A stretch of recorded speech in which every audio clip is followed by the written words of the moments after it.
Okay, Good you're good to evening, go. everyone. There we go. You hear me? Yeah, but Perfect. Good evening, everyone. My name is Jason Villanueva. Welcome to the Land Use, Landmarks, and Planning Committee. I'm going to start the meeting. It is now 6:35 p.m. I'm joined by the district manager, our staff liaison, Mr. Angel Muscane. And in order to conduct a productive meeting, we'll go through the ground rules. No one may speak until granted the floor. CB11 members, forgive me, I'm having a little bit of tech issues over here. CB11 members, if you have a question about board business or wish to make a motion, please raise your hand through Zoom. If you click the participants icon, the participant panel should appear, and you should find the raise hand function there if you still have technical difficulty. You may click the chat icon and relay your difficulty to the staff. The chat function should not be used for CB11 business or questions about agenda topics. All such remarks should be made on the record by raising your hand through Zoom. Chat should only be used to alert us to any technical difficulties you are having or to state in writing information like an email address that was already stated out loud on the record or during the meeting. Please keep your questions and comments succinct and germane to the discussion. Members of the public, if you have a question or comment about the subjects on the agenda, please raise your hand through Zoom and wait to be recognized. We called the meeting to order at 6:35. If you can, Mr. Angel, please call the roll. certainly. Committee members, when I call your name, please answer present. Devin Crenshaw is excused. Kenneth Crouch? Present. Can you hear me okay? Yes. Jessica Elliott? Present. Jessica Morris? Here. Nilsa Orama? Present. Beverly Pabon? Present. Finney Torres is excused. Jason Villanueva? Present. And Candy Vasquez is excused. We have quorum. Thank you, everyone who attended. Moving now the agenda along onto the adoption of the agenda. If I do not see any raised hands from the members, as the agenda was handed out prior to the meeting, we will adopt the agenda.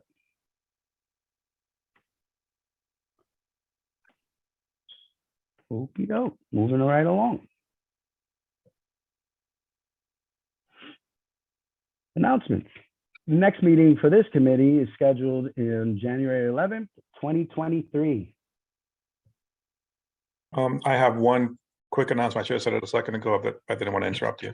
So the first item on the posted and printed agenda, which was to be an update from Landmarks East Harlem, has been rescheduled to the January 11th meeting. Thank you, Angel. We'll definitely reflect that in a minute to adjust the documents. Does anybody have any other announcements? See no hands? Moving right along. Anybody have any informational updates?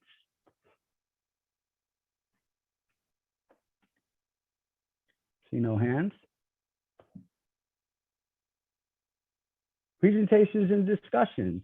So we're gonna, first and foremost, is our presenter present, Angel? Yes, Jennifer Maldonado from ECF is here, and John Vogel from Avalon Bay Communities is also here. Excellent, thank you. So prior to turning it over, just to recap, they're going to continue to update on the planned ECF project at the School of Cooperative Technical Education, Co-op Tech, which is located on East 96th Street. Everyone was sent the briefing pretty much. When I say everyone, those that are part of the committee. Just giving an update on this project as it's been out for a few years. And with that said, I'll turn it over to Jennifer and John so that they can provide an update on where they're at to date with the status of the project. Hi, good evening, everyone. This is Jennifer Maldonado. I'm the CEO of the Educational Construction Fund. Joining me today is John Vogel, who is the Senior Vice President of Avalon Bay Communities, who is our development partner. I'm sorry, first of all, I'll just let you know I'm a little under the weather, so if my voice goes in and out, just know that I'm still here. So can I share my deck, Angel? Yes, I'm gonna stop sharing mine and you're good to go now. Uh, Sorry. What's that? Shoot. I'm sorry, folks. No worries. I thought I had this. Oh, here we go. There we go. Can everyone see that? Yes. Okay, great. So as noted, we are here to update everyone on our East 96th Street project, which has been around for a number of years. And we're hoping in 2023 to restart the project. So I'll just, so sorry. ECF and Avalon Bay signed on to a term sheet in 2016 to complete the redevelopment of the full block site at East 96th Street between 1st and 2nd Avenues.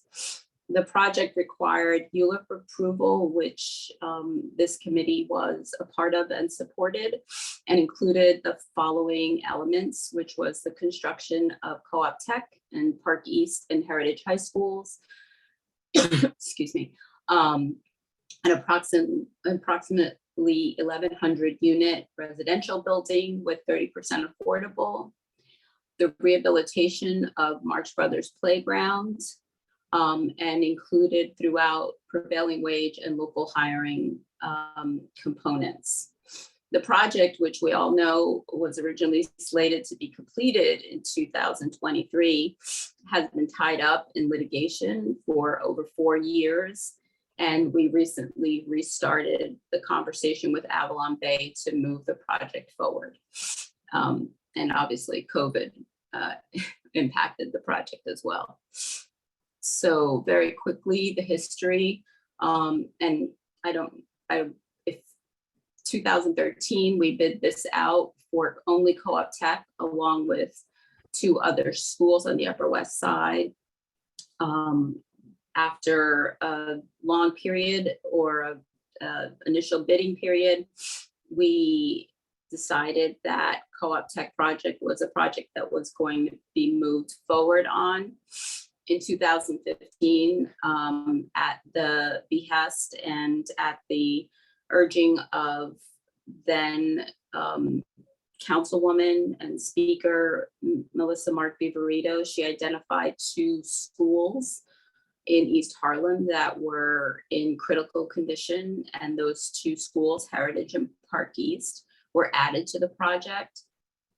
In 2016, our term sheet was signed between ourselves and Avalon Bay. In 17, we had the alienation of the playground for use for this project. The approval happened in 2017, the ULIP approval, and litigation has been, has weighed down the start of this project. And so we had been successful in the many appeals that were brought by the complainants, and we have been successful in each appeal. So at this point, we are trying to restart the project. And so I think everyone here knows the project. The aerial on the left is the current, excuse me, the current site. And on the right is the proposed project, which includes Co-op Tech, the 2 schools, the playground, and the residential component.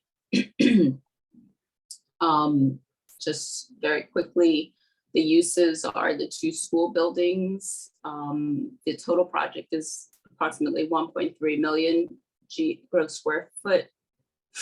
Co-op Tech, Heritage High School are the 2 or the 3 schools. The residential has includes 68 stories with 10 with 1,090 apartments, and the retail is 22,000 gross square feet. The permanent affordable housing, 30% at 30% to 100% AMI. The reconstruction and upgrade of the playground, which stays at the same dimensions at 64,380. Stanley Isaac's playground improvements were included in the proposal, and then a very robust workforce development plan. The permanent affordable housing, John, do you want to step in here and just talk a little about? These numbers have been updated to today. So it's 290 affordable units, which is 30% of the total. And 100 of those are deeply affordable, or actually 107 are deeply affordable to 30% and 40% of AMI. At the bottom of this page, you can see the rents there at that very low income tranche range from $625 per month for a 30% AMI studio to around $1,100 for a 40% AMI 2-bedroom. And you can see the associated incomes to the right. The program includes studios 1s and 2 bedroom apartments. The investment in permanent affordable housing totals $240 million, with a 50% local preference, consistent with city and state requirements. Overall affordable housing is going to average around 60% of AMI. There's 162 units at 60, and then another 21 apartments at 100. Actually, I think the average is below 60%. It's more like 55. Yeah, that's the presentation on the affordable housing for the program. So the current status is, due to the loss of 5+ years, as well as the economic downturn, as well as COVID, we are in a financially stressed situation with the schools and the entire project, not just the schools. The success of the project overall relies on the feasibility of the residential portion of the project, as ECF uses those ground rent payments and tax equivalency payments to finance the construction of the schools. So all of those revenues support the community benefits, and ECF's bond repayment come from the height and the density of the residential portion. So at present, ECF and Avalon, we are in very serious negotiations, discussions on new economic terms that can reflect the change in the project, construction costs, interest rates, return requirements, all of those things that really need to be in place in order to move the project forward. And this is just a little slide to show that, you know, market conditions and their impacts really have put pressure on not just this project, but projects throughout the city. For us, you know, it's a downward pressure on the values, the land values. It's much more challenging to build and make improvements to schools. There's a larger timeline to complete projects. All of this really is a result of higher construction costs, higher interest rates. All of those things really have a significant impact on not just our project, but projects throughout the city. So this is, I think, this articulates what we're seeing right now. So the financing of the project from 2017 to now, the increased construction costs are over $210 million. Increased costs of 22%. We have discussed with SCA, and they have agreed to include Park East and Heritage in their replacement program budgeting. which alleviates a small part of the problem, but still helps us get all 3 schools completed. So I'll just let everyone look at what we're talking about in terms of the change in the pricing and the cost of this project, which I think has a huge impact. And we can come back to this at the end of the presentation. So where we are right now is that once we come to agreement with Avalon on the financing structure, we will go to the city. Hopefully, well, we are planning on going in at the beginning of January to talk about the financing structure and get approval from the city on that element of it. And then we will start moving as quickly as possible. As I said, SCA has agreed to the replacement school funding for Heritage and Park East. And while we would like to keep those schools in the project, we do understand that there's been such a time lapse, and the obligation and commitment to the schools has really dragged for so long that if in the interim, as we're going through the redesign, if SCA does find, excuse me, another site in East Harlem, they will look to build those schools there. So it's not what we had envisioned for the schools, but we do want the obligation and commitment to the schools to be fulfilled. So if there is an opportunity in East Harlem during the next year or so, SCA will look to activate a new site and build the schools there.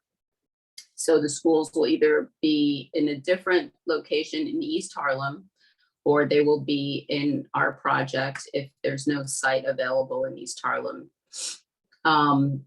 And so just showing you the timeline for how, if we were to get everything agreed to in 2023 next year, we would be looking at the completion of Co-op Tech in 2027, and the playground in 2029, and the other schools, if they are to be in the project, 2028. Sorry, I went back and forth there a little bit. So that's really sort of where we are with the project. I'll stop now and take any questions. I'm sure everyone has lots of questions for us. Thank you, Jennifer, for your presentation. Committee members, please raise your hands. Public, after the committee is called upon, then we'll go to board members. Any board members, raise your hands, and then we'll go to the public. Jessica Elliott, please. Hi, everyone. Apologies, I'm also under the weather, so I'm right there with you, Jennifer. Hope you feel better. Curious, you mentioned right here on the page, it says search for an alternative location for school, or school remains within project. I'm just curious how that works with the finalization of your design plans. So are you essentially designing 2 buildings in the case that schools are involved on this site, or if there's an alternate site found? What's your plan? I think the plan is to design with those 2 schools. Well, actually, the 2 buildings, Co-op Tech, and the other 2 schools, to continue with that design, as that was the design that we had been we've been working towards. But if there is an opportunity that comes up in the next year, excuse me, as we're finalizing the design and SCA does find an alternate site, and then we would have to adjust the First Avenue side of the project. And that may be accommodated with a different school or some other DOE use on that First Avenue side. Thank you. Thank you, Jessica. Jessica Morris. Hi there, you can hear me? Yes. Okay, thank you, Yes. Jennifer, very much for the presentation and update. My question,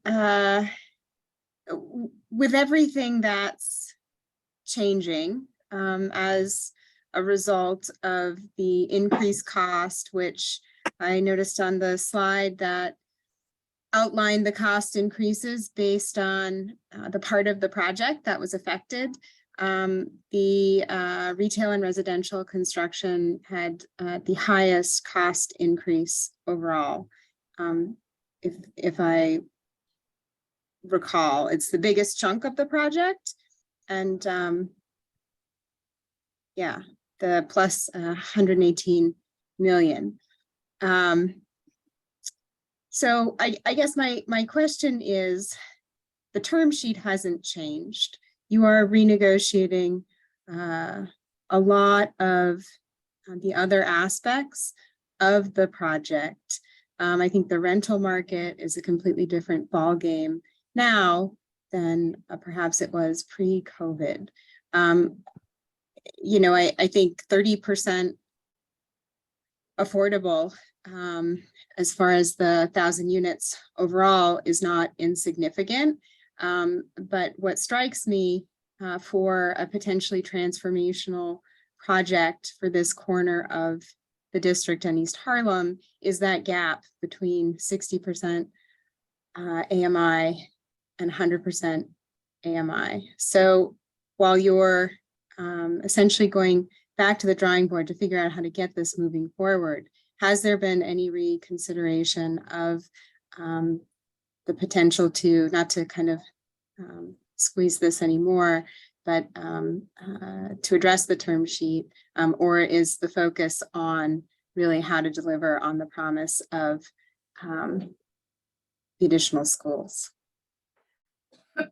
It's really on how to meet the promise of the entire project. The affordable component was negotiated through the Euler process. And so that is in some ways not directly in the term sheet. It was a negotiation of the different stakeholders at the end of the Euler process. So that has not changed. I think any changes to, excuse me, the affordable housing would obviously add more pressure to the project. So to sum it up and be blunt, no, that has not changed. John, did you want to No, talk it's to just, the I mean, the only thing I would add is that this is above and beyond what MIH, mandatory inclusionary, would require. So as you probably know, MIH brought in the 40% AMI tranche, and then through the Euler process, you know, we agreed to go to the 30% AMI tranche. So it's a pretty substantial investment in affordable housing already.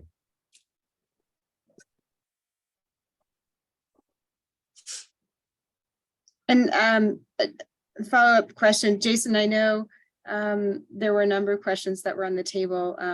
Are those I mean, Are those honestly, issues- Jennifer could speak to that if she cares to. We sent and that we could transition to that when we get to Angel or George. There was a slew of questions that were submitted to ECF for response. I don't know necessarily if they've been responded to. I haven't gotten a response to date. I've not received anything. Okay. I'm sorry if I missed something, but and if it's in some other folder, I did not receive any questions at all. I'm happy to answer any questions. So if you want to send those to me, please do, but I had not received anything. Okay. And again, I apologize if I missed something, but please resend that to me and I'll answer any and all questions. You want to ask another question, Jessica, before I move on? Nope, thank you, Jason. Okay. So George, James, Angel, then Elsie. Thank you, Jason.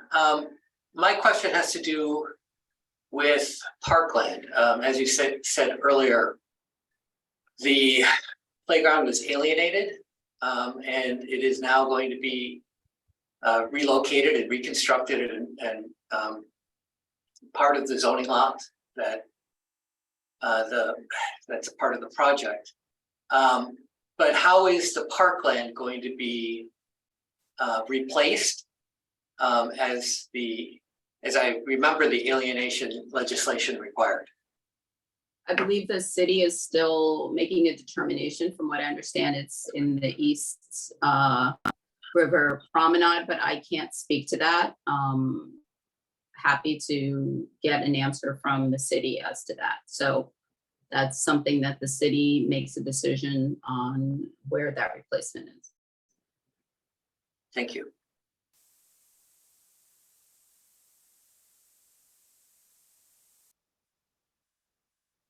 Angel, then Elsie. Thank you, George.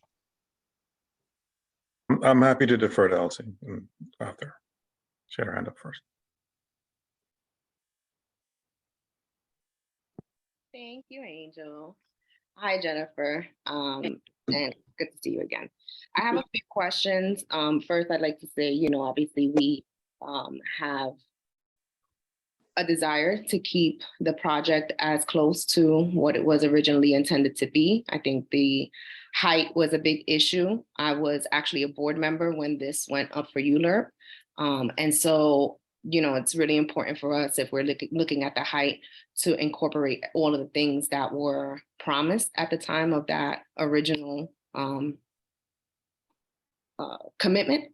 But I had a few questions about the presentations. The first one, when you did speak about the height, you still mentioned the 68 stories. Was that not brought down to 63?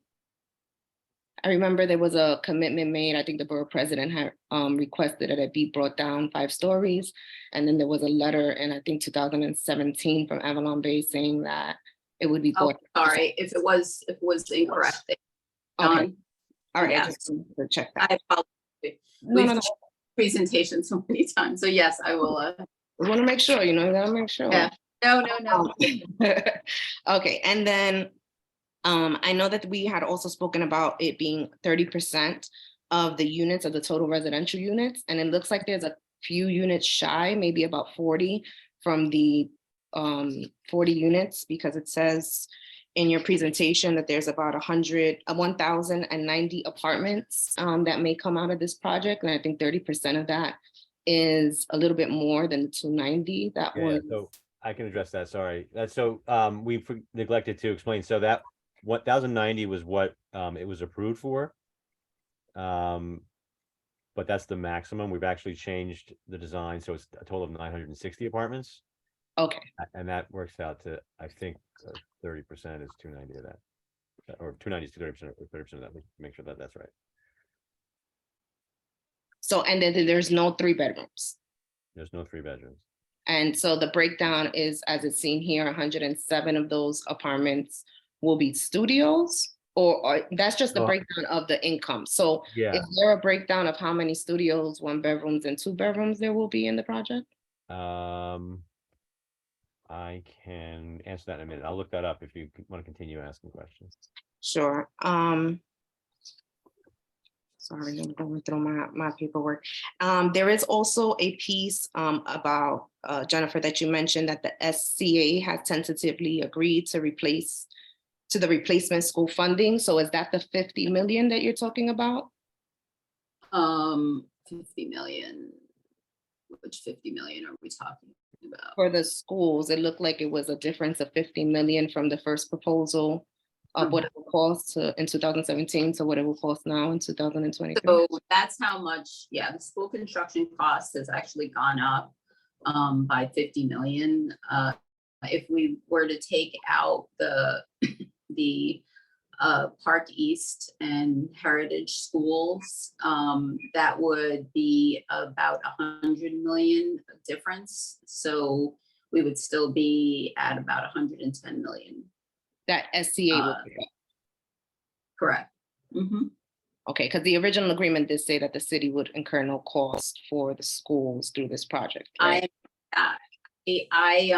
I would love to find a different way. And if, again, you know, given that we're looking at a change of over $210 million, and we want to keep the commitments to to all three schools, this was quite honestly, the only way without cutting out every other part of the project, to be able to bring the schools in to meet the obligations for all the schools. Right, but from what I understood and the kind of tone at the end there was that there is still a very strong likelihood that the two schools will be sited on this property, or is that just like a kind maybe thing? Like, is it stronger? Well, if SCA cannot find another location in East Harlem, then they will go back into this project, correct? They will be sited where they were originally supposed to be sited on First Avenue. If they can. I mean, I think we've known that it's been very difficult for them to find a location. So I would hope that, you know, the commitment is honored, and that they are sited there, especially given that, you know, we fulfilled our part of the bargain, kind of. But you know, the only reason that I reached out to SCA about this was because we had been delayed so long, and there was a replacement funding opportunity. And, you know, given the timeline, if SCA could find something that gets these schools built faster, I would think that, at least I can only speak for myself, I want to pursue that. I think it's important. I think these schools have waited for so long for a better situation, that if we can get them a situation that builds these schools in 2 years rather than waiting another 5 to 7 years, I think that's listen, you're pulling on our heart. That pulls on our heartstrings, definitely. You know, we gave up a lot. The truth is that we gave up a lot in terms of height, in terms of you know, 100%, Elsie. I'm not, like, we gave up a lot. So, and so what it's starting to, like, sometimes what it sounds like, because again, when it was proposed, there was an undertone of not wanting those school kids, those children in that space. And so, you know, right. it Not by us. No, not by you, of course not. Oh, no, definitely not. But you know, that all came up. Like, there was a lot of fight that happened in order to make this possible, and make it so that the community board would agree at that time that this was acceptable, especially with the height. And so now to be faced with this idea, and if the possibility exists to still have them in that area, you know, I think that makes the most sense. And yes, they have been waiting a long time, but it's not the same kids. I mean, we've seen, you know, these kids. Yeah, no, that's the shame of it. That's the shame of it. So the kids that were part. Look, I mean, if you, I just don't want to continue to move the ball for these kids. And if there I just repeating what I just said. If there is an opportunity. And I get that sentiment. We don't either, you know, but we don't also want to give away height and not get things, because that is exactly what this community continues to face, right? This is why we have those levels of non-trust when we talk to developers and we make these commitments. It's because we fight so hard, because then 5 years, 10 years down the line, we're stuck not getting what we deserve and what we have fought so hard for, and we're still giving up the things that we had said we would give up. So it's one of those situations where it's like, we do understand, and we absolutely feel for those kids. I mean, we were out there, and our office was out there also looking and talking to other people for space, but ultimately it's about doing the right thing and sticking to commitments that we made as a community board and as a community as a whole, Look, if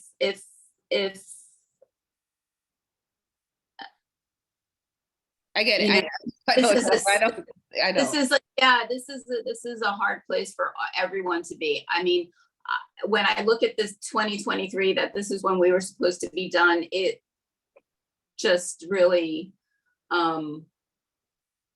doesn't make sense that we've had to wait all this time. I mean, The fact that we've spent millions of dollars on just litigating this is just a very hard thing for everyone to follow. And in the interim, COVID hit, the economy dropped, all of these things that happen that don't take away from the fact that everyone on this call tried their damnedest to get this thing moving. And we're here 5 years later, still trying to get it off the ground.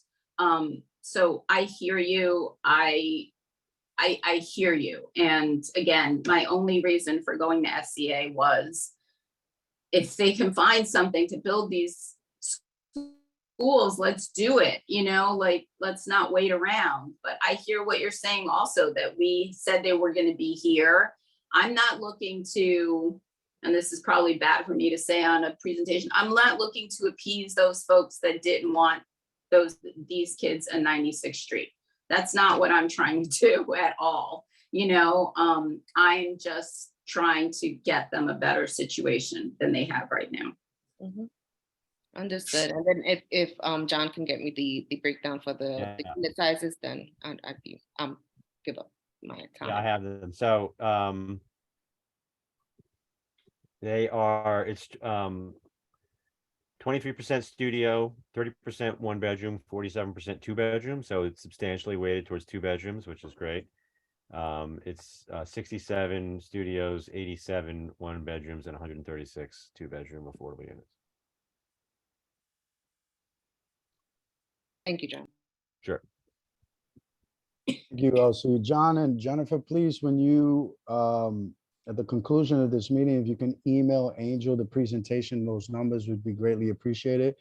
Yes. Angel, we had some other board members, and I would love to call on the board before we bring it back to you. And prior to you, I think the question that I keep asking myself, if Jennifer and John can answer this, is if the schools do not go in the lot, what are you planning on putting there? I think the thought is either another DOE school or another DOE use.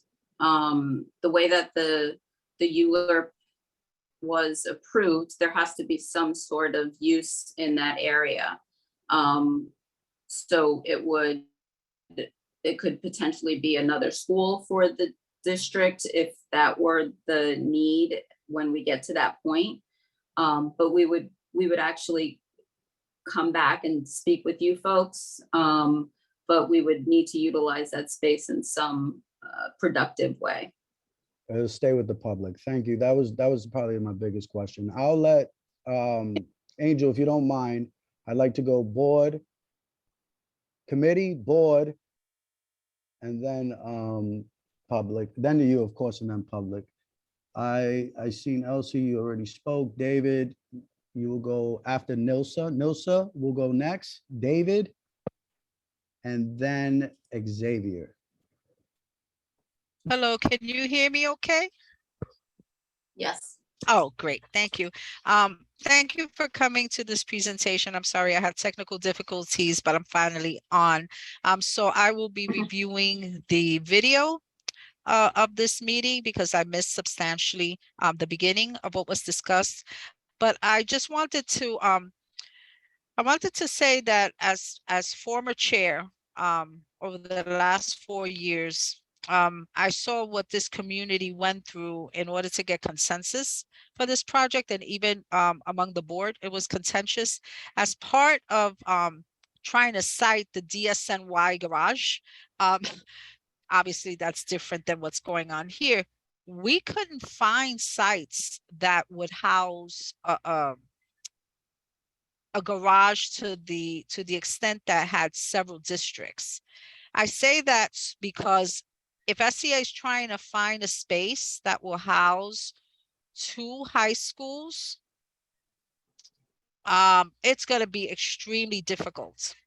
And I concur with LC, the students have been waiting this long. It's a different batch of students, and no matter what, they're going to wait. Nobody wants a school built here more than I do, and the community board. But I think it's important that we realize that there's a sense in this community that the the community board is always giving, and the community is always giving, and it's getting less than it deserves, or they're not getting back things in the way that the community thought. So if there's any possibility that these schools are cited within this project, whether there's funds from the outside, I would hope that that would be done, because I think it speaks to credibility. Right now, this community is devastated over and over. And so there's not so much faith in credibility. And I know that you all will work hard to try to get this done. And the community board, I speak for myself as a member, will work hard to work with you. But wherever possible, and once I review this, if I have any questions, I will ask my chair to forward them along with any other questions. So I want to thank you for the presentation. In terms of studios, which I heard you mention, I would like to know, and you don't have to tell me now, like the square footage of studios. Not all studios are made equal, and especially affordable studios are a certain size, whereas other studios, depending, may have a recess for a bed.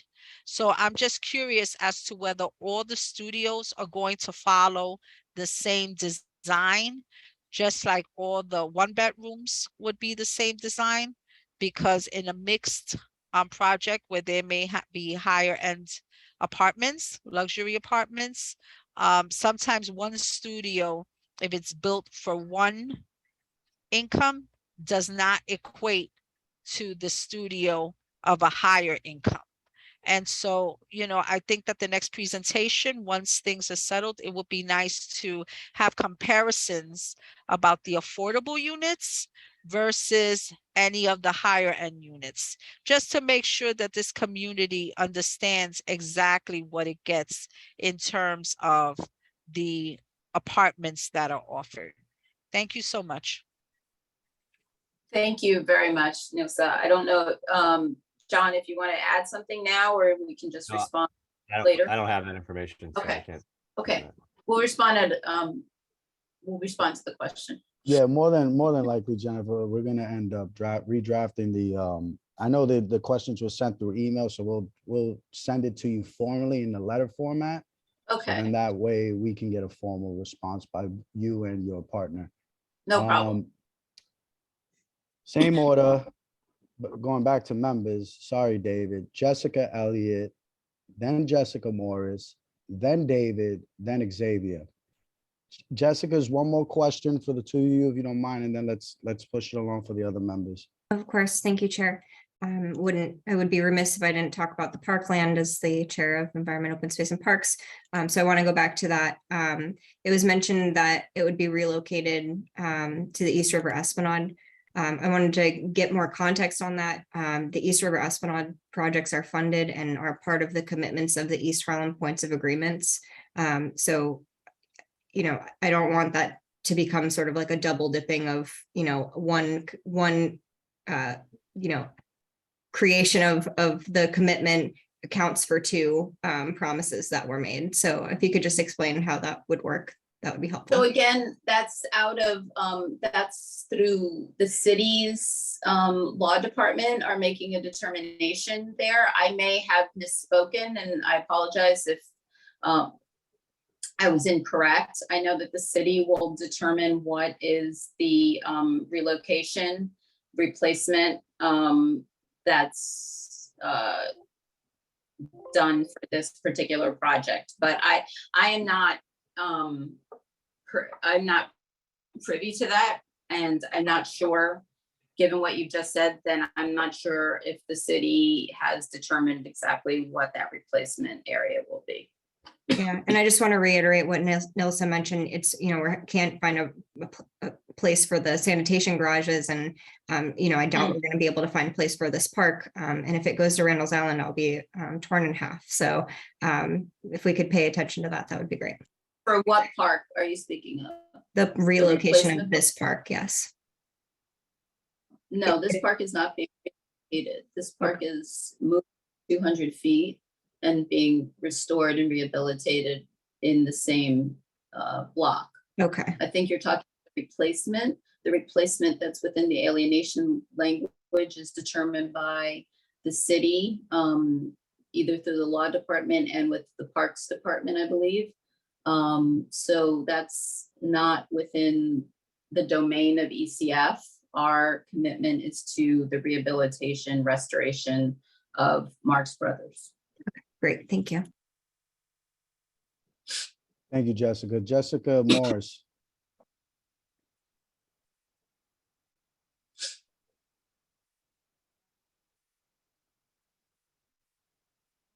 Okay, David. Jessica, you're on mute. Sorry, I was muted. All Thank you, Jason.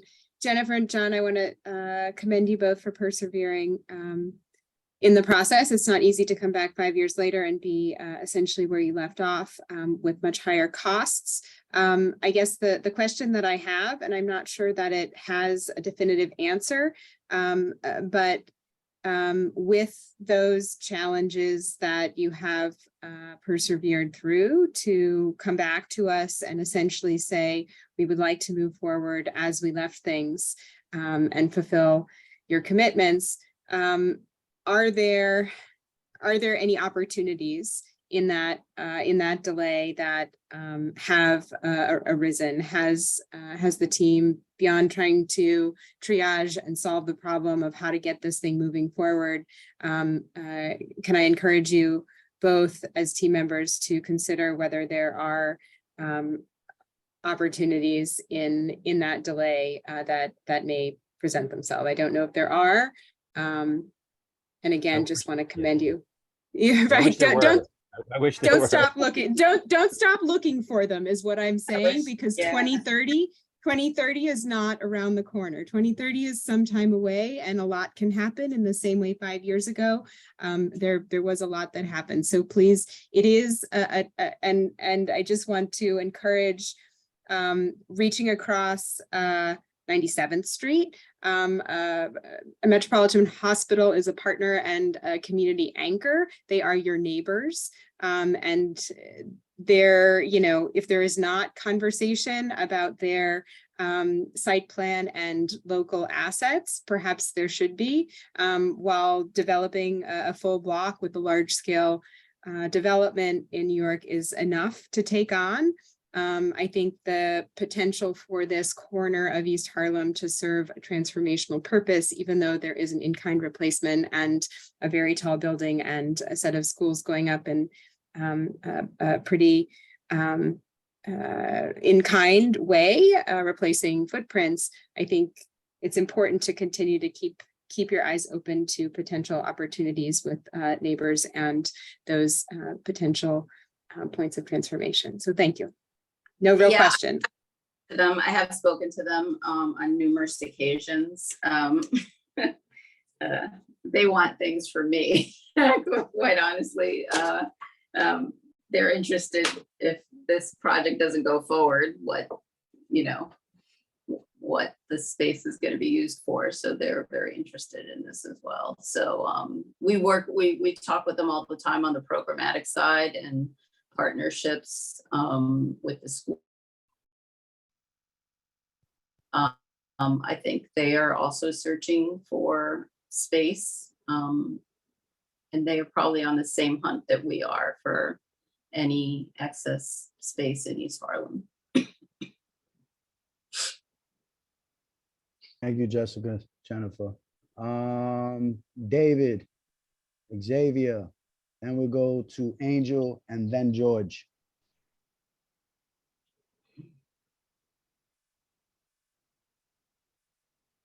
Mr. Giordani.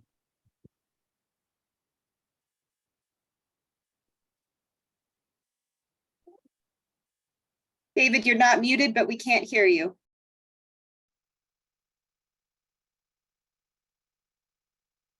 David, we'll circle back to you while you work out your mic issues. Xavier.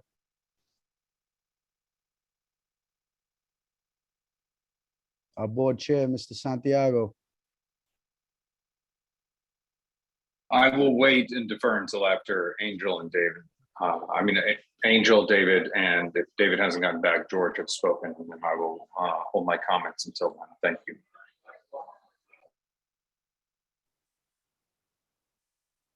David, are you able to get back on? Angel, Yeah. I muted all of them on purpose so I can speak. Oh, come no. on, power of the host. No. I'm kidding. I did not do that. Thank you, Jennifer, and thank you, John. Good to see you guys again. Because I know you get a million emails, you may have missed ours, but we certainly sent them, and I will resend them, our questions. Elsie grabbed a couple of my initial questions, but so I have some kind of like just simple questions, man on the street questions. So I remember I was at the table when the 2013 presentation was made about the two schools on the west side and co-op tech. And I remember what the initial project proposal was, or at least what was sketched out. And it was one size of building.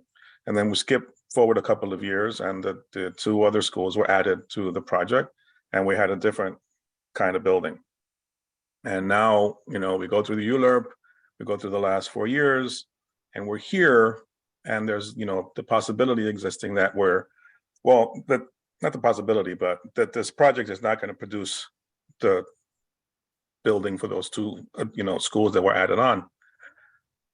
So I guess my simple question is then, if the project isn't going to produce those two schools, then why do we need that much building? And then I'll add on another one. In terms of the tentative agreement or commitment from SCA, I'm uncomfortable with the tentative. I would like to see something in writing from the SCA committing to build on that site. The idea of finding another location to build the building for those two schools in the district kind of doesn't sit right with me. There's a lot of demand for real estate in our district. And frankly, a couple of projects that the community board's been supporting that are struggling to find locations. So the idea of adding another project that's certainly going to, bring its own constituency, right? Because who doesn't want to, produce for children? Adding that to the mix kind of concerns me, right? Because that constituency, may win out over other constituencies, right? Like who cares about a sanitation garage over kids, or who cares about, affordable housing over kids? So those are my two initial questions. One, can we get something in writing from the SCA?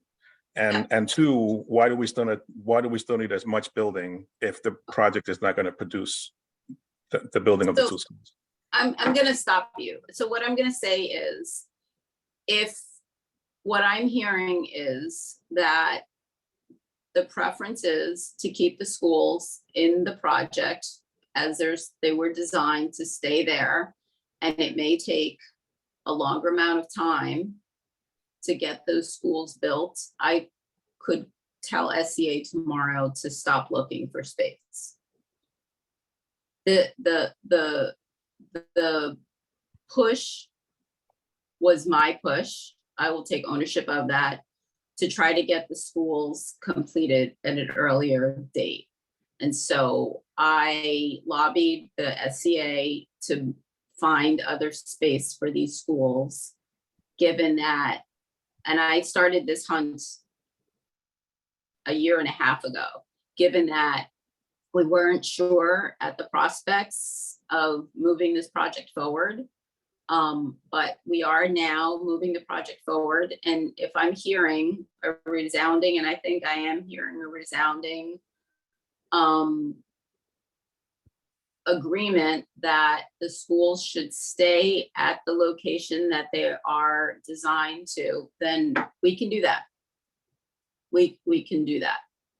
Again, I just want to share that my motivation was not about doing something to take the obligation off of us. My thought was, if we can get these schools built in a faster way, then let's do that.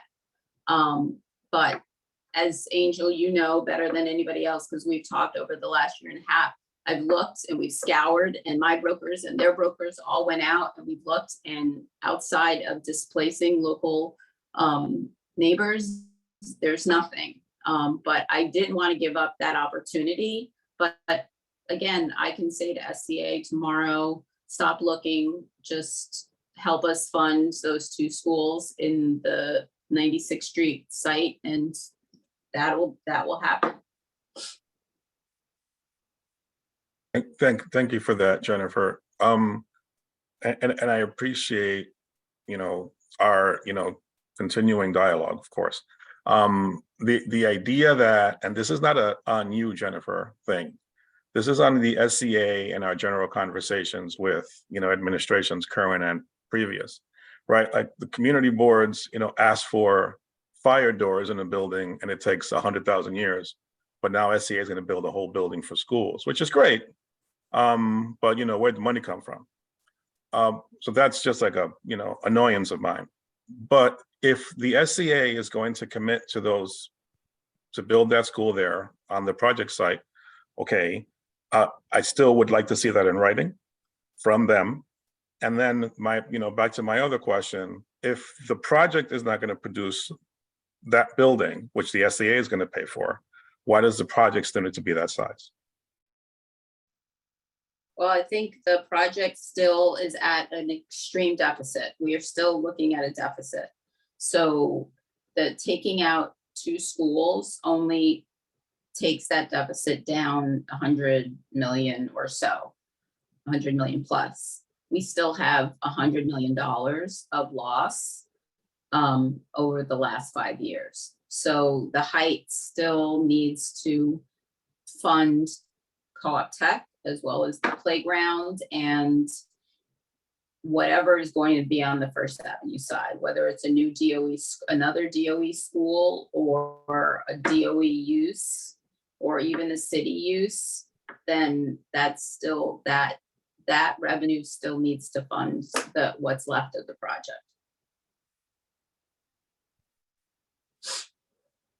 So that revenue and SCA's capital program are going to fund potentially the project on First Avenue. So those together. Yes. Okay. Thank you. Thank you, Angel. I'm ready. There he is. Mr. Giordani, please. So You have the floor. Thank you, Jennifer. And thank you. And first I want to say I'm the chair of the Youth and Education Committee. So there was Mother Nature that prevented you from presenting at our committee 4 or 5 years ago. So I apologize, and I'd like to formally invite you back because I'm still the chair of that committee. And I'll be honest, while I support schools, I work in a school, and Angel, Principal Hernandez came to me today and said, what's going on? Anything with these doors? I work in the school, which Angel just mentioned, can't get safety and fire doors, that did a presentation to the board, and that's presented to SCA and everything else. So our concern has been echoed by Angel. So first I want to just commend my colleagues that raised many of the questions I have answers to. And Jennifer, where you just mentioned to Angel, if we need to stop or put those two schools there, I wrote down one word, or a couple words, but commitment. And commitment is a word that I live by in my work with youth. And also that we made a commitment to this community. So basically a developer came to a community and said, hey, I got this great idea. I want to build this luxury, nice building and put all these wonderful things in. And I'll give you these things if you help me get the height. We help you get the height.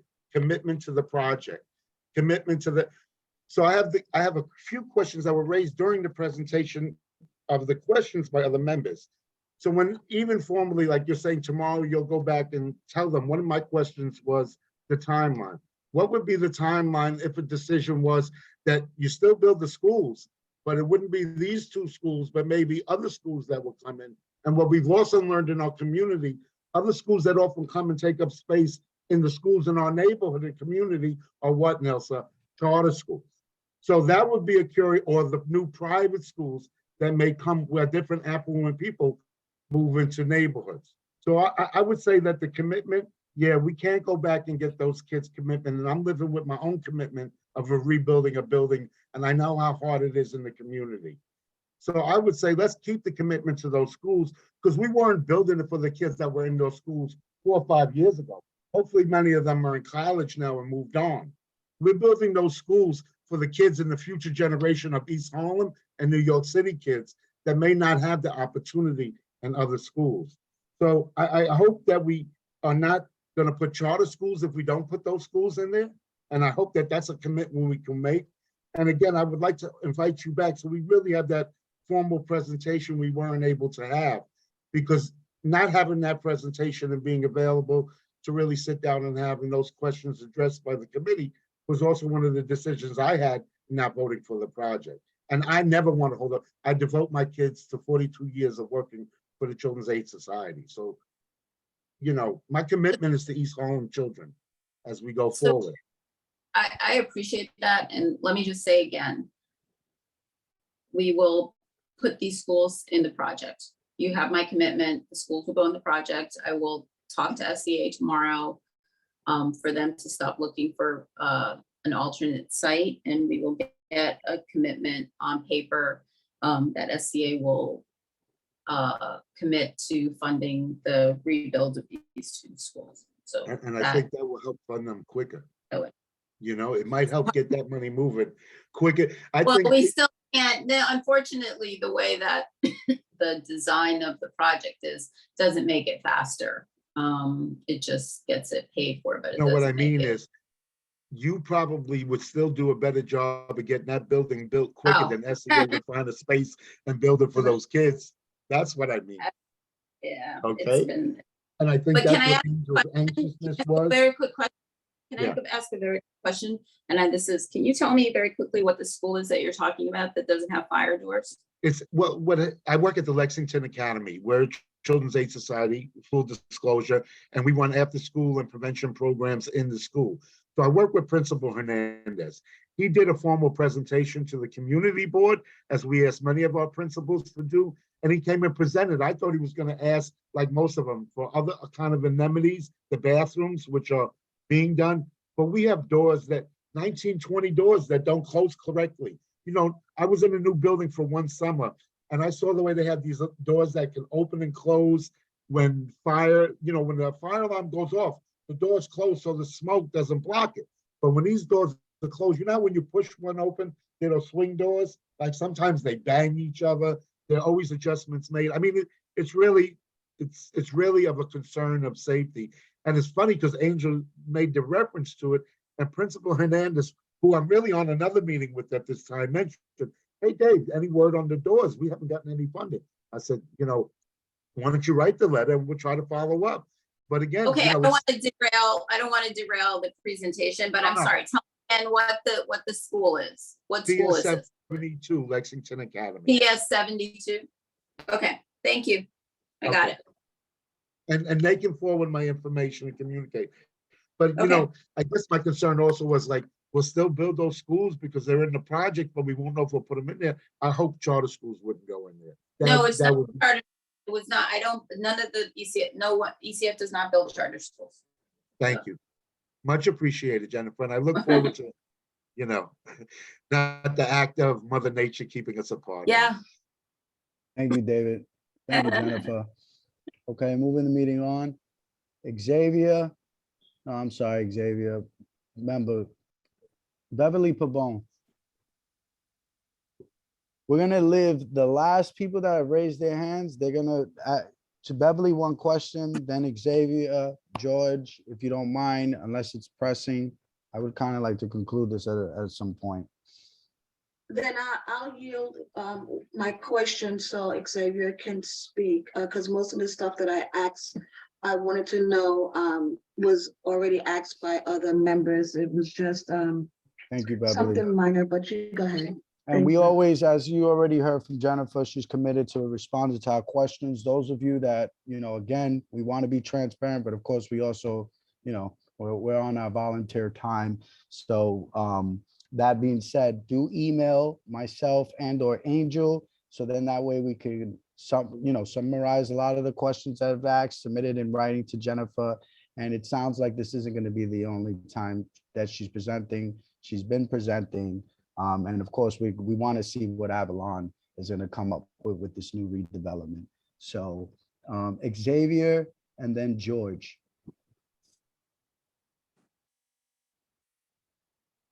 I'd like George to go, and then I can kind of conclude, because I've heard Excellent. everyone's comments, and some of them have already been asked, and then I'll conclude after George.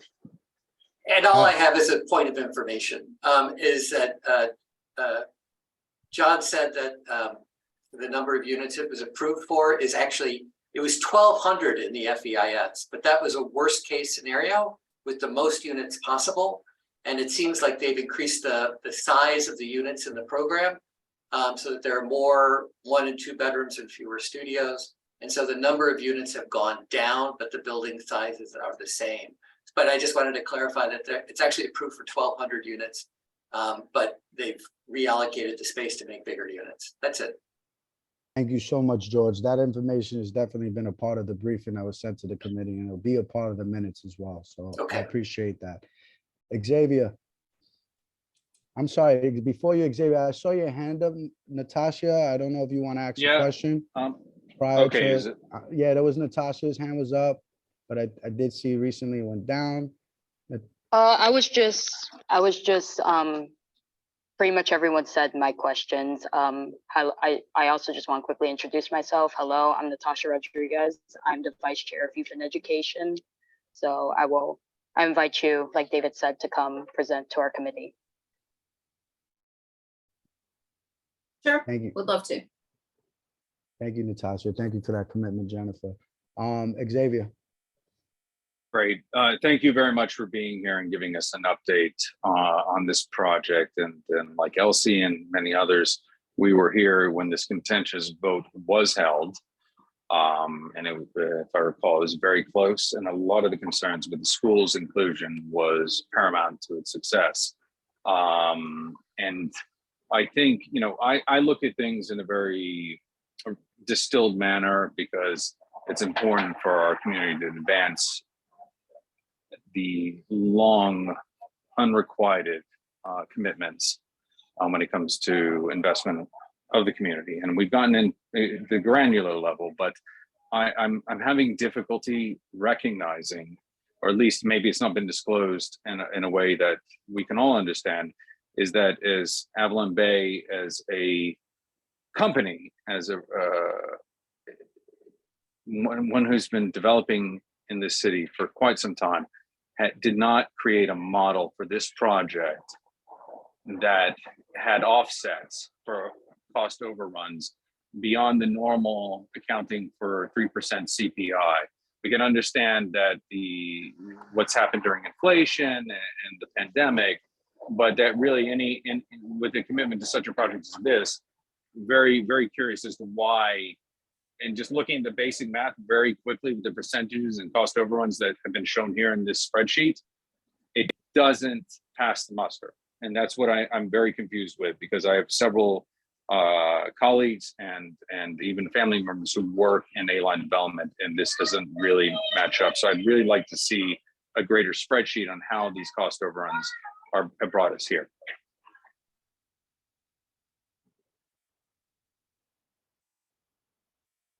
We can try to put something together. It's a matter of pure economics. I mean, there's two things going on. If you go back, Jennifer, to the slide that showed the different image, the little icons that show all the impacts. I forget what page number that is. I can tell you what page number it is. Right there, John.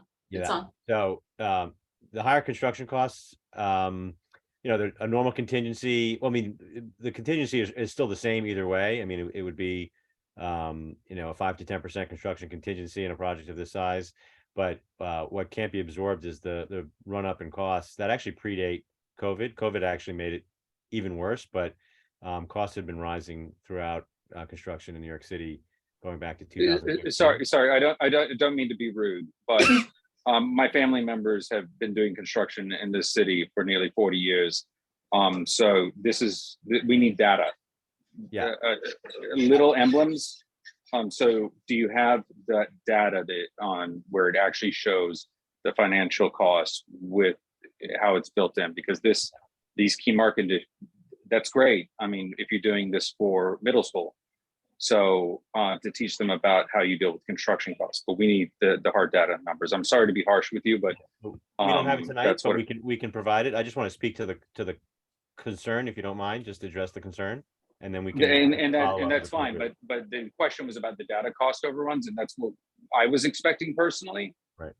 As someone who was there in the room on the vote, and that's what the community is going to be expecting too. And I think for those that have attended and members of the public and who will look at this recording later, the math matters, right? I have a 6-year-old and 9-year-old. I could just take all the zeros out and explain this. They'll get it. And I think, and I don't like to be like this, but that's the job as chair, is to be the heavy. If we don't explain this to the community, the commitments that were ushered forth and that we were voted on with ULER, then we're remiss in our responsibilities. So can you do you have a sheet you can pull that up so we can put it into the record? I don't have it tonight, no. But I will like to address it, if you don't mind. I would like to address the concern, because you've made it a statement that I'd like to at least counter with the data that we do have. But the reason why I wanted to put this up is there's also the increased return requirements, which is a major issue that we're dealing with now that the environment has changed in terms of interest rates and return requirements. But it's 2 parts. The reason why I put this up is not just to put pretty pictures up and try to dumb this down, but to identify 2 separate issues that are impacting the financial viability. One is higher construction costs, and the other is increased return requirements. We can speak to that more later, you know, if given the opportunity, we can go through that. The other slide I wanted to show you is 9. Jennifer. I think it's the next page. No, this one, 9, financing. That's 8. The next one, this one. So the percentage increase that we show here, this is actual data. So 118 divided by 442 is a 23% increase in construction costs since ULERP. Doesn't include the increase in cost that we were experiencing, like I said, going back to 2015. That is an increase that has not been met by increasing value of apartments, increasing rents, market rents, however you want to think about the other side of the coin. That is something that is eroding the economics. That 118 divided by 442 equals 23%. That is our current model between 2017 and 2022. That is directly related to the viability of the project that Jennifer was speaking to. So I wish it wasn't this case. There's no subterfuge here. We're not hiding anything. It's just a matter of construction costs that have grown much faster than rents in the city of New York. And that is an unfortunate burden that this project needs to address. While I'm still speaking, I just want to address one other thing, which is, because it's very important that we be transparent and accurate, and our statements be we held accountable to our statements. I did misspeak before about the affordable mix. I apologize. I was looking at the wrong data. And it's 72 studios, 73 1-bedrooms, and 145 2-bedrooms. So an even higher percentage of 2-bedrooms. So that's 25, 25, 50 in terms of percentage, and we will send that right. Okay, Chair Villanueva, if you don't mind, one follow-up. Again, in my industry, and having seen this, the cost overruns that you're talking about, and that's something that was unforeseen and unpredictable. An institution, a corporation such as Avalon Bay, and then working in conjunction with ACF, we would expect a greater preparation for cost overruns. And again, keeping with the adjustments of CPI and being able to read the market values of different commodities, I'm still a little bit dumbfounded, but I'd love to see the data points so we can do a comparative analysis. And I know you say subterfuge, there's none of that intended, but again, when we voted on this, one of our biggest complaints going into that vote was a bait and switch scenario. And this is where we find ourselves. Now, no one can predict COVID, we'll give you that. But typically in development, there is a simple amount of bake-in, if you will, to cost overruns. And so we would appreciate you coming back and we really go deep into the weeds on the math on that. And so we can do a comparative analysis and see how we can continue to work together on the project. and advocate for those youth who need the schools, but also too the affordable housing components and how that all intersects to advance this community. Thank you.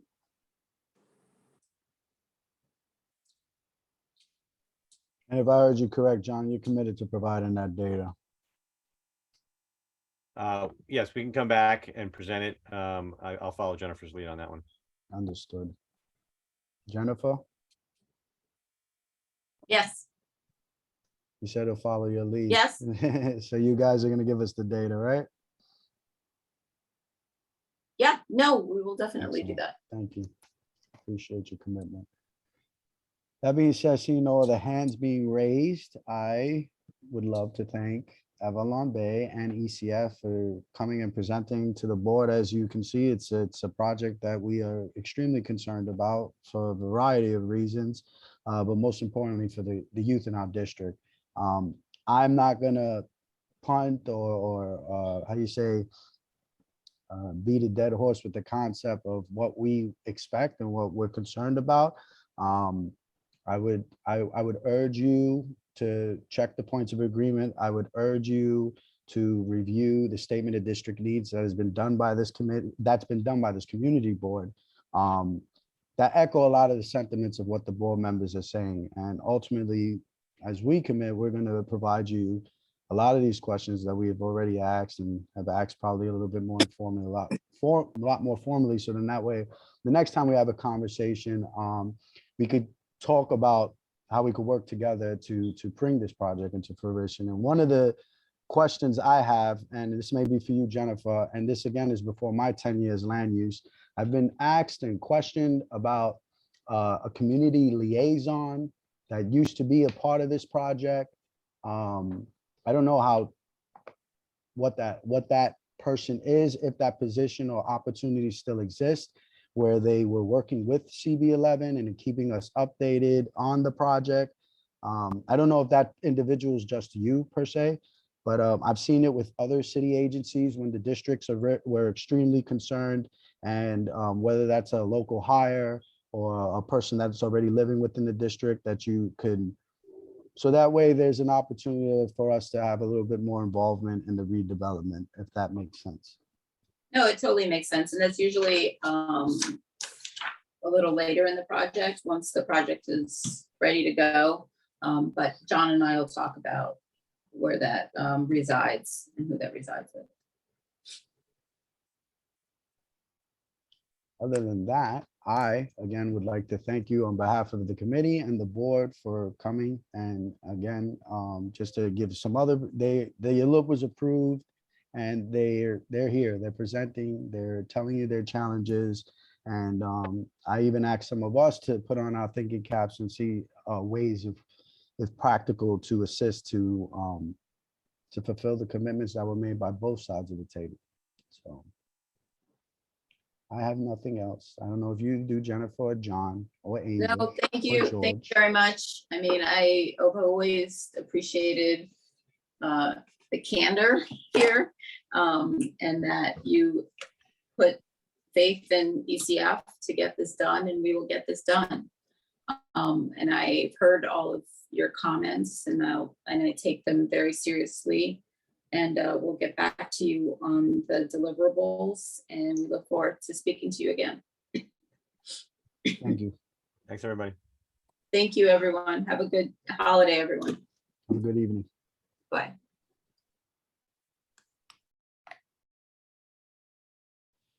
Great work, everyone. Excellent work. If you don't mind bringing up the agenda, Mr. Muscane, so we can move it along.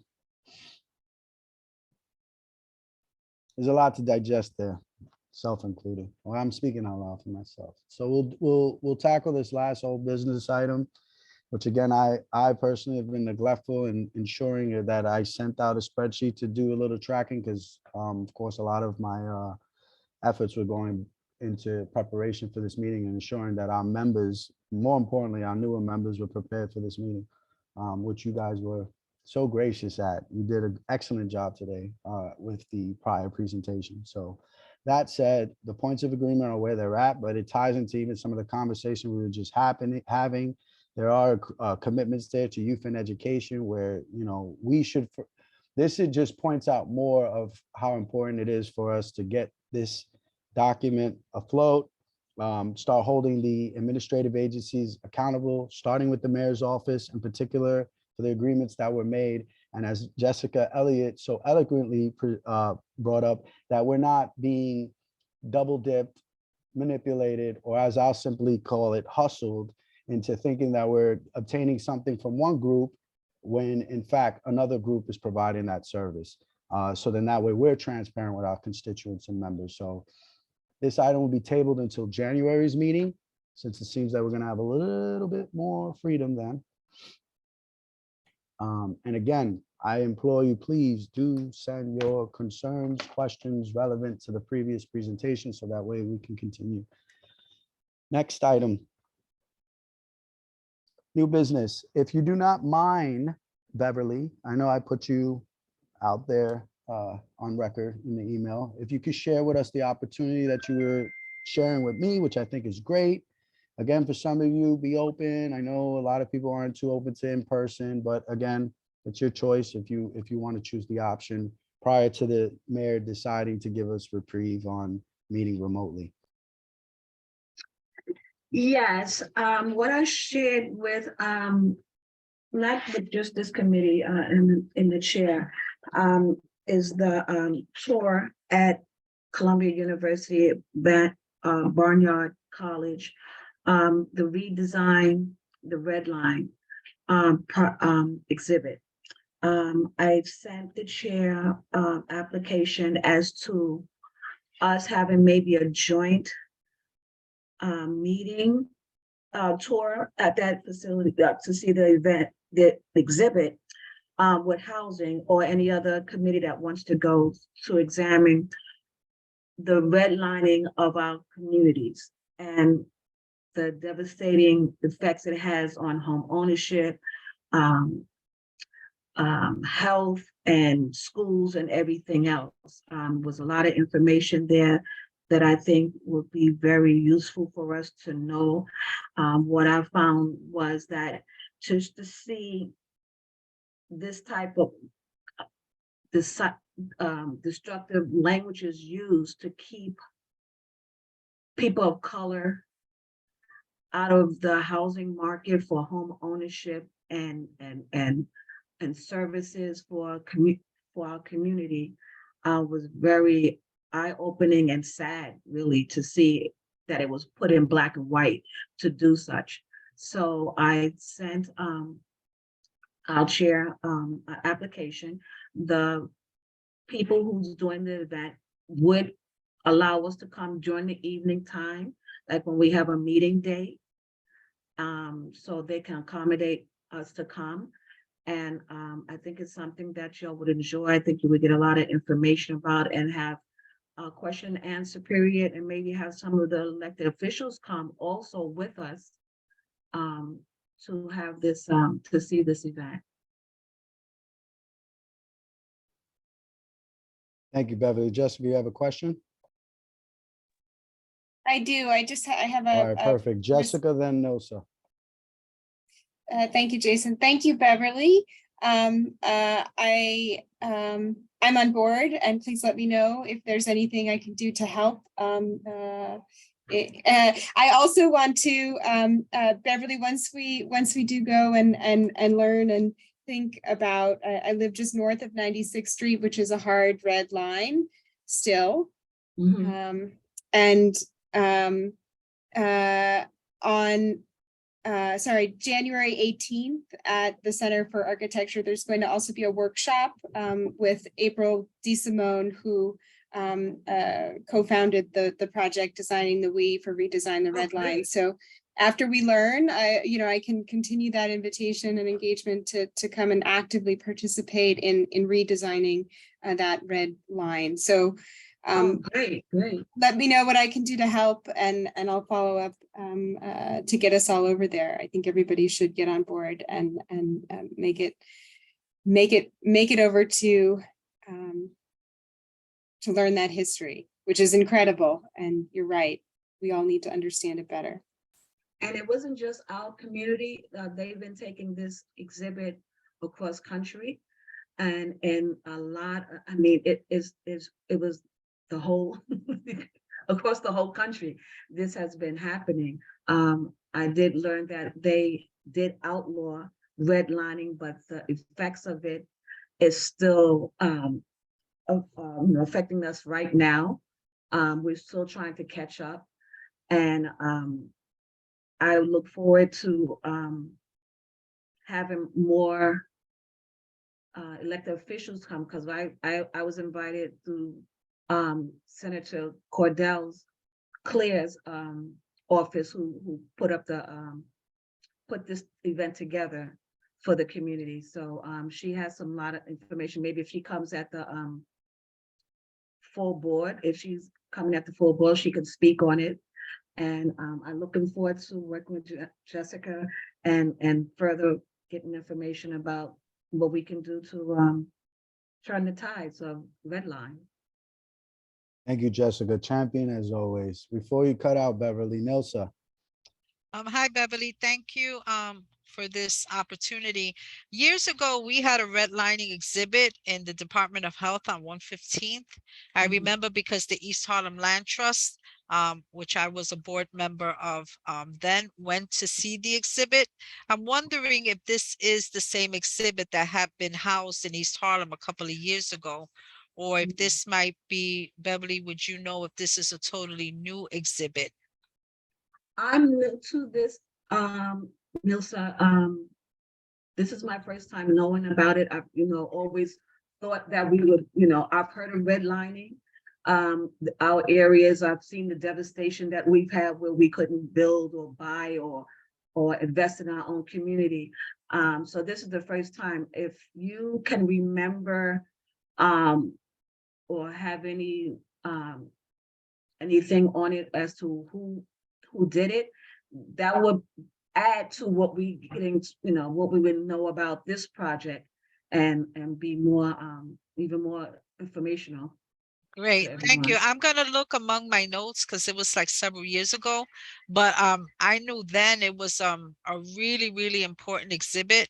It even had copies of the deeds and the insurance policies that were used, the language, the going back of allowing certain districts not to have amenities so that they can become worse for wear, so that they can then ensure to make sure that Black and brown people and others would not get ahead. So it's an excellent, no matter what exhibit it is, even if it's a different one, I would urge this committee to capitalize on Beverly's initiative. And please, if you can, put on your masks, double masks, do what you need to do, because it's important as part of this committee to really educate yourself on what has happened then and what is still going on under a different language now. Thank you, Beverly. Here, Vice Chair. I couldn't have said it better myself. Thank you, Beverly. I don't see no more questions. That said, Beverly will get me she has been sending me some data, so now that's been brought up, it'll be part of the minutes, and I will send a link out to the membership, and I'll reach out to some of my tech savvy members who know how to how do you say, coordinate a meeting electronically. Me, I just call you, tell you, meet me on Monday at 2 o'clock, but I know some of us like to share calendar thingies, and as much as I'm a millennial, it's real difficult for me to keep up with some of this stuff, so forgive me. But we'll work with Beverly, and Beverly, you already have a volunteer, Jessica Morris, so that way we can bring this type of activity to fruition and do a little bit of fellowship amongst each other. Okay, looking forward to it. Thank you, Beverly. Chair. Okay. That said, I have no further new business. Is anybody else? No hands. Next. Mr. Muscane, please take the roll call, and then, oh, wait, I saw Jessica. Go ahead, Ms. Morris. Thank you, Jason. I just So I just want to confirm that the presentation by Ascendant that was originally scheduled for our meeting in the approved agenda that was adopted at the beginning of the meeting will in fact be rescheduled for our January meeting, correct? That is correct. Unfortunately, there was some issues with staffing. One of the staff members was in an accident. Another staff member, that was the negative. The positive was one of the other staff members was an intern and ended up getting a job. God bless the brother, or sister. That said, they weren't able to present today, but Chris, he's even on the call, has expressed that they have all intention of presenting next month. And again, as always, I appreciate your commitment to the landmarks and preservation within our district. So that's the intention. Thank you. Great. So, Mr. Muscane, roll call, and then we can close this. Thank you.